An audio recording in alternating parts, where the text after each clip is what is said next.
Bien, bah écoutez, bonjour à toutes et bonjour à tous. Je suis ravi d'être avec vous ce matin. Alors peut-être deux mots de présentation pour vous dire d'où je vais vous parler. Dans ma carrière, j'ai passé 25 ans dans le conseil, en management et en organisation. Deux périodes, une de 10 ans dans deux cabinets de taille intermédiaire, une de 15 ans à la tête de ma propre structure. Avant ça, j'avais commencé ma carrière dans le monde de l'enseignement et de la recherche. Je suis sociologue de formation, sociologue des organisations. Mon port d'attache universitaire, c'est la Sorbonne à Paris, l'IAE de Paris. Et puis, entre mes deux périodes de conseil, j'ai eu un temps opérationnel de 5 ans.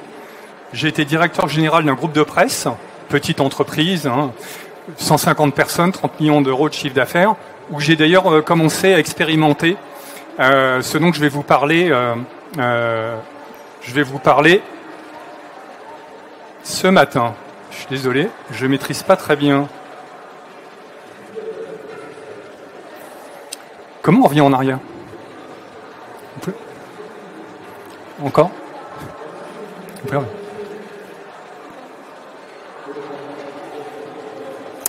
Bon, ce dont je vais vous parler ce matin, c'est pas grave. Les principes d'organisation sur lesquels repose l'organisation de la plupart des entreprises encore aujourd'hui, qu'on nomme couramment le modèle pyramidal. Ces principes, ils datent du début du XXe siècle. Ils ont été pensés en particulier par deux personnes, une très connue qui s'appelle Frédéric Taylor, une autre un petit peu moins connue du grand public, malheureusement, et pourtant il est français, et c'était un praticien, il s'appelle Henri Fayol, il était directeur général de Houillères dans le sud-ouest de la France. Et eux deux, ils ont pensé ces principes dits de l'organisation pyramidale. Ces principes, ils ont été pensés dans un contexte socio-culturel qui est extrêmement différent du monde dans lequel on est aujourd'hui. Et donc, on constate, dans un nombre d'entreprises de plus en plus important, que ce modèle, il présente un coût économique, un coût social, un coût psychologique de plus en plus important et parfois exorbitant. Donc on peut se poser la question de savoir, finalement, y a-t-il des alternatives à ce modèle-là, des alternatives concrètes et opérationnelles? Il me semble qu'il y a une idée intéressante du côté de l'auto-organisation. L'auto-organisation, c'est un phénomène qui est très connu dans le monde animalier. Il y a de l'auto-organisation chez les poissons, chez les oiseaux, chez les fourmis, chez les insectes. Alors nous, on est des humains, on n'est pas des animaux. L'organisation est un système social. Donc la question est de savoir, finalement, l'auto-organisation va-t-elle être adaptée aux systèmes sociaux que sont les organisations? Ce qui caractérise ce phénomène-là, c'est que l'auto-organisation, c'est des formes d'organisation qui vont émerger spontanément des interactions entre des coéquipiers, des membres d'une même équipe.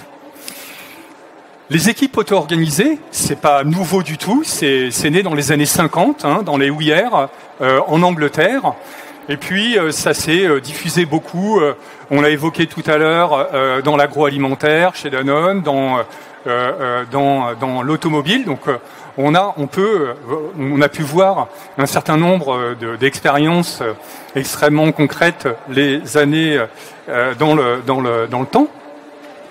Et donc, ce qui est pour moi important, c'est de bien distinguer l'équipe auto-organisée de deux choses qui la distinguent. La première, c'est l'équipe hiérarchique. L'équipe hiérarchique, c'est l'équipe qu'on a dans une organisation pyramidale. Et de l'autre côté, il y a l'équipe autogérée. Et en fait, ce qui distingue ces trois types d'équipes, c'est le degré d'autonomie dont l'équipe va bénéficier. Dans une équipe hiérarchique, finalement, les collaborateurs, ils ont au mieux une autonomie pour exercer leur activité, pour réaliser leur travail. De l'autre côté, l'équipe autogérée, c'est une équipe qui a une autonomie jusque pour définir ses propres objectifs et pour déterminer les ressources dont elle a besoin pour atteindre ses objectifs. On peut trouver que c'est une belle idée, l'autogestion, et d'ailleurs, je pourrais particulièrement penser que c'est une belle idée, sauf que ce qu'on peut constater concrètement, c'est que dans beaucoup d'entreprises, elle n'est pas très réaliste.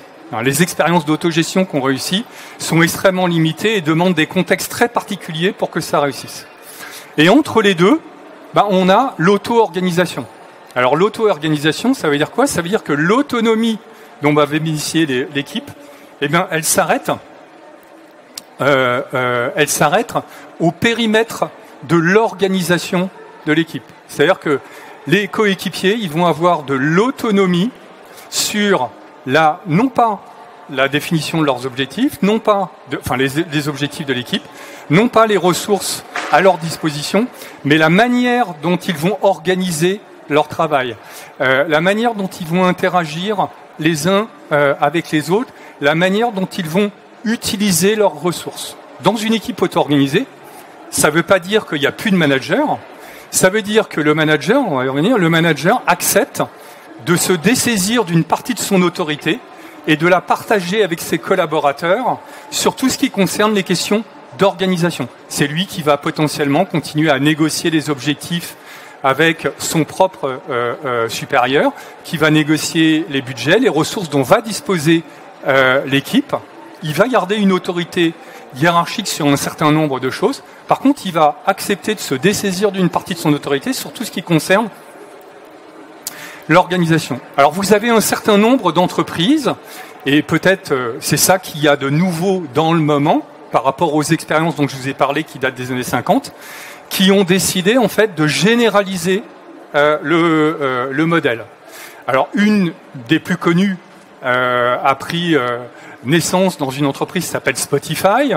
Peut-être vous êtes abonné à cette plateforme de streaming. Et Spotify, qui a donné naissance à un modèle qui s'appelle l'agilité à l'échelle, en fait, a arrêté de considérer que l'unité organisationnelle de base, c'était une pyramide hiérarchique, mais que c'était des équipes auto-organisées qu'ils appellent squad. Donc, au sein d'une squad, il y a des collaborateurs qui travaillent ensemble. C'est des équipes multifonctionnelles, plusieurs compétences, sur un processus ou une partie de processus. Ces squads sont réunis dans ce qu'ils appellent des tribes, des tribus. Et Spotify aime à utiliser cette métaphore qui est que les squads, c'est comme des petites startups qui doivent être les plus autonomes possibles. Et la tribe, c'est comme un incubateur qui va mettre à disposition des squads l'ensemble des moyens dont les squads vont avoir besoin pour travailler. Et on voit là que on applique, on l'a évoqué tout à l'heure, le principe de la subsidiarité. D'accord ? C'est que les squads doivent avoir le maximum d'autonomie pour travailler et que le niveau d'au-dessus, qui est la tribe, est au service du niveau de la tribe. Puis vous avez des chapters, qui sont des équipes transverses, qui sont des équipes qui réunissent les membres de squads différentes qui ont des compétences ou une expertise identique. Et dans un chapter, en fait, on vient partager et capitaliser les bonnes pratiques de manière à avoir de la transversalité entre les différentes squads. Ce modèle, il est intéressant, il est en train de se diffuser, y compris en dehors du monde du digital. On voit dans le domaine de l'assurance, par exemple. Donc, il est intéressant, sauf que ce qu'on peut constater, c'est que il y a encore un nombre très limité d'entreprises qui l'ont déployé, ou en moins, qui l'ont déployé à l'échelle comme il a vocation à être déployé. Beaucoup d'entreprises disent « Ah oui, c'est intéressant, oui, je comprends bien que ça correspond à mes problématiques. Oui, je suis d'accord, le modèle pyramidal, il est à bout de course, on souffre pour le mettre en place, mais pour X raisons, les conditions ne sont pas réunies pour pouvoir vraiment faire le grand saut et modifier notre modèle organisationnel. » Et moi, dans mon métier de consultant, j'entends ça beaucoup toute la journée. Et donc, la question, c'est finalement, à partir du moment où une entreprise n'est pas prête à changer complètement son modèle organisationnel, ne peut-elle pas développer l'auto-organisation? Et ma conviction et ma pratique me montrent qu'il y a une autre manière de prendre le sujet.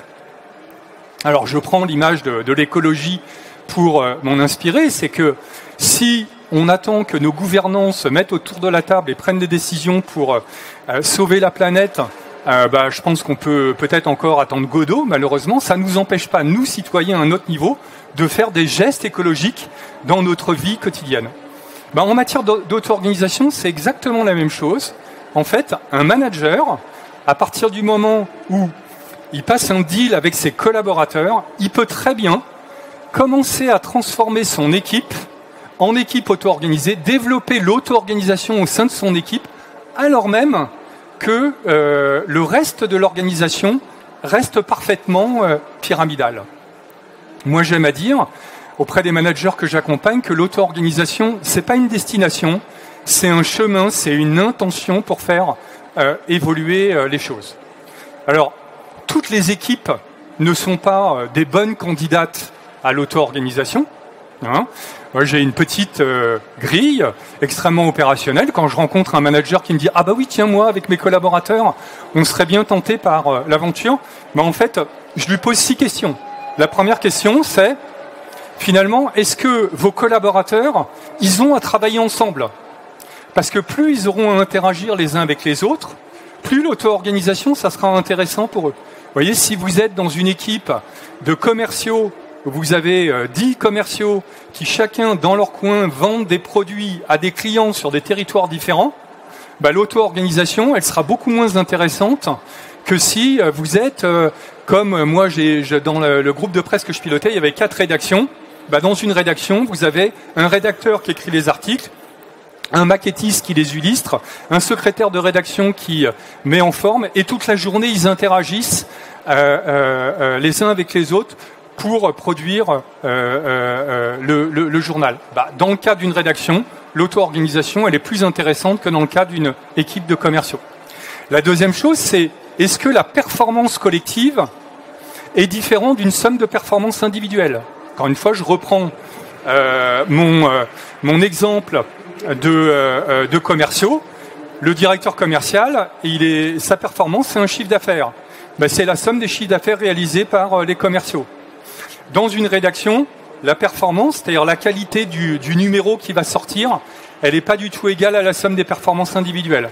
Vous pouvez avoir des personnes qui travaillent très bien chacun dans leur coin et aboutir à quelque chose, à un résultat qui est parfaitement inadapté. On le sait très bien dans les sports collectifs. Hein. C'est pas toujours les équipes qui ont les meilleurs joueurs qui gagnent. Bon, bah, plus la performance collective sera différente d'une somme de performances individuelles, plus l'auto-organisation sera intéressante pour l'équipe. L'incertitude, plus il y aura d'incertitude et plus les choses changeront fréquemment, donc plus vous serez dans un environnement turbulent, plus l'auto-organisation sera intéressante. Plus le manager aura besoin d'informations pour piloter l'équipe qu'il n'a pas directement, mais qui sont dans les mains de ses collaborateurs, plus il aura intérêt à se dessaisir d'une partie de son autorité pour en transférer à ses collaborateurs pour qu'ils décident par eux-mêmes de la manière de s'auto-organiser, parce que ils seront en contact avec des parties de l'environnement de l'équipe qui leur donneront accès à des informations que lui, au sommet de sa pyramide, n'aura pas. Parce que vous comprenez bien que pour que le manager accepte de se dessaisir volontairement d'une partie de son activité, il faut qu'il y trouve son compte. Il faut que ça soit gagnant-gagnant. S'il ne trouve pas son compte, pourquoi il déciderait de dire « Ah bah alors que jusqu'à présent, c'est moi qui décidais de l'organisation de l'équipe, bah finalement, là, je vais accepter de partager cette autorité avec mes collaborateurs. » Bah, il y trouvera son compte si, au total, il se rend compte qu'il a développé l'intelligence collective et qu'il a eu intérêt à développer l'intelligence collective parce que lui, de là où il est, bah, il peut plus accéder à tout, il peut plus tout savoir et qu'il doit travailler avec ses collaborateurs. Et dans un certain nombre de cas, ils sont mieux placés que lui pour pouvoir décider de la manière dont on va faire les choses. Et puis enfin, bah, est-ce que les collaborateurs, ils aspirent à l'autonomie et à la prise d'initiative ?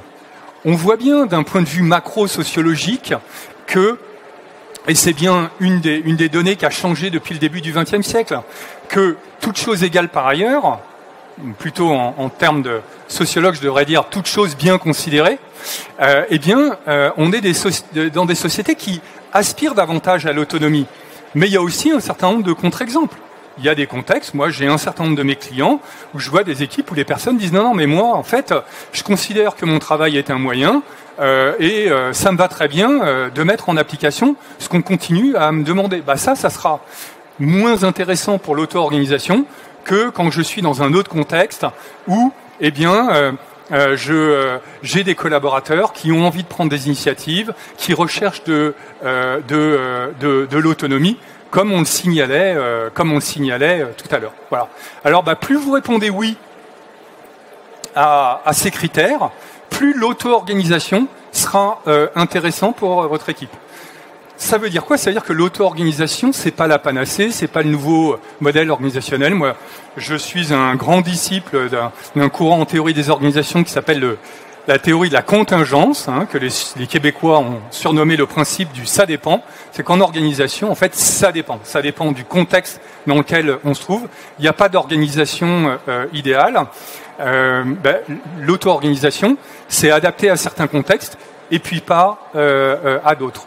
Et ça, c'est un certain nombre de critères qui peuvent montrer que plus vous allez répondre oui à ces critères, plus l'auto-organisation sera intéressant pour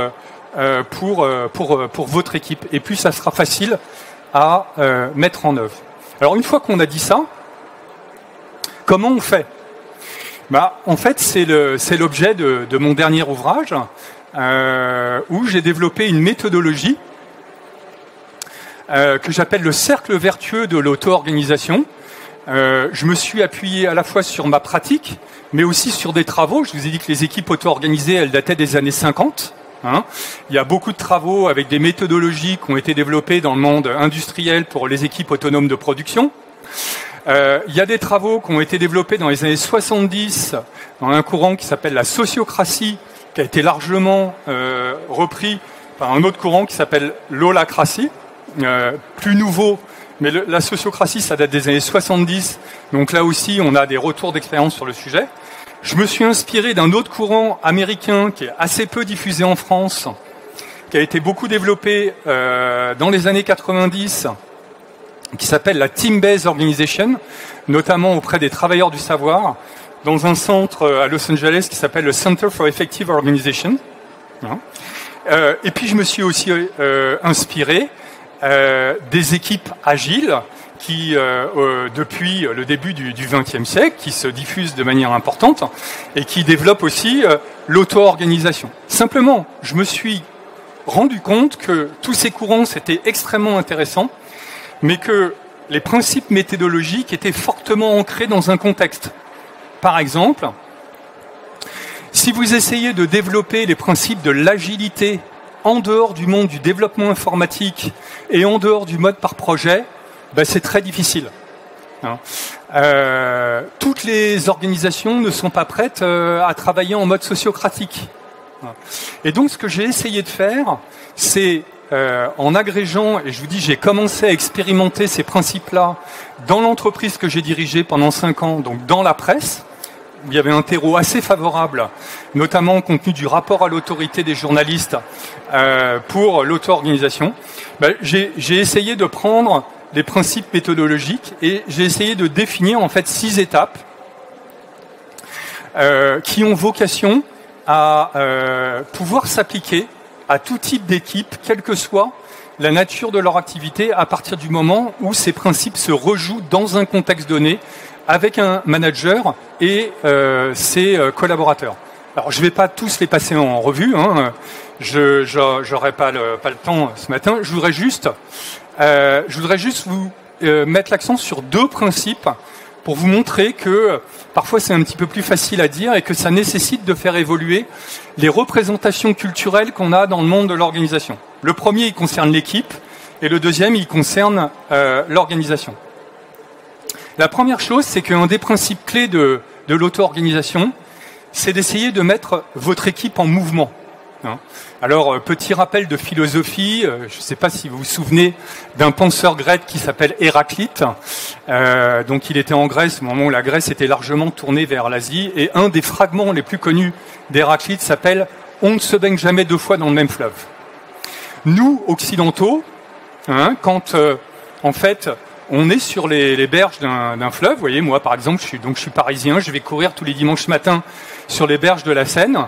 Bon, tous les dimanches matins, je me dis pas, oh dis donc, qu'est-ce que ça a changé ici, Donc je n'ai pas la même représentation du changement que Héraclite. Pour que ça change, il faudrait qu'il y ait une crue et que les berges se soient modifiées. Vous voyez, Héraclite, lui, regardait le fleuve comme un mouvement permanent et continu. Et l'idée dans une équipe auto-organisée, c'est plutôt que de penser l'organisation comme un changement qui passerait d'une organisation A à une organisation B, déclenché par un événement externe, et comme quelque chose de pas naturel, et c'est bien pour ça que dans nos cultures on parle tant de résistance au changement, l'idée c'est de regarder comment on pourrait penser le changement comme un mouvement permanent et continu, et comme quelque chose de naturel.